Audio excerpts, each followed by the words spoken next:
মেজাজ প্রত্যেকেরই একটা সাধারণ মেজাজ থাকে, কিন্তু হঠাৎ করে দেখা যাচ্ছে কারুর মেজাজের মধ্যে একটা অ্যাবনর্মালিটি এলো।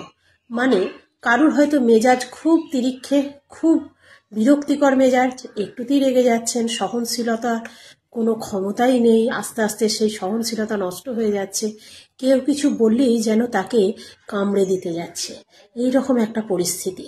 আবার কারুর দেখবেন মন বলে কিছু নেই, আপনি যাই বলুন যাই করেন যেন একটা মনের মধ্যে যেন একটা কুঁড়েমি এসছে, মন একদমই ভালো নেই, কিচ্ছু ভালো লাগছে না, কোনো কাজে ইচ্ছা নেই, শুয়ে আছি তো শুয়েই আছি, সকালবেলা ঘুম থেকে উঠতে পারছি না, কি হবে, কিভাবে, এই যে এইভাবেই চলে যাচ্ছে, কারোর প্রতি কোনো আগ্রহ নেই, কাউকেই ভালো লাগছে না, জীবনটাই মনে হচ্ছে শেষ করে ফেলি, জীবনটা ভালো লাগছে না, এই যে মনের মধ্যে একটা পরিস্থিতি। আবার একজন আছে দেখবেন, কেউ কিছু বলল, দু একটা কথা বাক বিনিময় হলো, একটু ঝামেলা হলো, সঙ্গে সঙ্গে তাকে ছুটে যাচ্ছে মারধর করতে, গায়ে হাত তোলার ইচ্ছা হচ্ছে, বা মনে করে ফেলছে। এটা কিন্তু মানুষ করে ফেলে নিজের অজান্তেই, মন এত দ্রুত ক্রিয়া করে।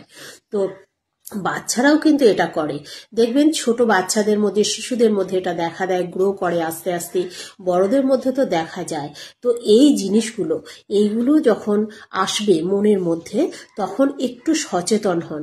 সচেতন বলতে কি না, আপনি নিজের মনকেই প্রশ্ন করুন যে কেন আমি আমার মনকে কন্ট্রোল করতে পারছি না।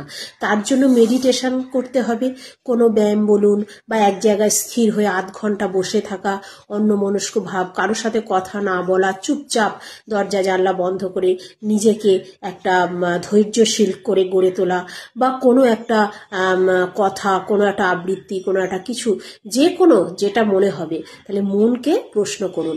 এইগুলো না হলে আস্তে আস্তে বড় কোনো শারীরিক সমস্যার দিকে এগিয়ে যেতে পারে, মানসিক সমস্যার দিকে এগিয়ে যেতে পারে। তবে হোমিওপ্যাথি এইখানেই মিরাক্কেল, হোমিওপ্যাথি চিকিৎসার গুরুত্ব এখানে অপরিসীম।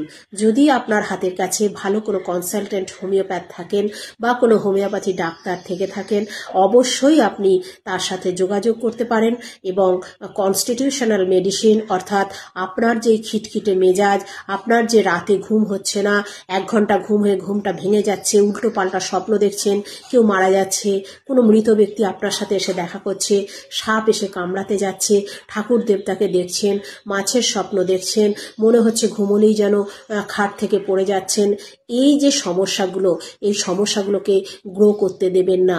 এগুলো একটা সাইকোলজিক্যাল প্রবলেম, অর্থাৎ মনের একটা মানসিক একটা কোনো সমস্যা এসেছে, এবং এটা থেকে আপনি যত তাড়াতাড়ি এটাকে ভালো করতে পারবেন, এটার জন্য আপনার অবশ্যই চিকিৎসা করার প্রয়োজন আছে।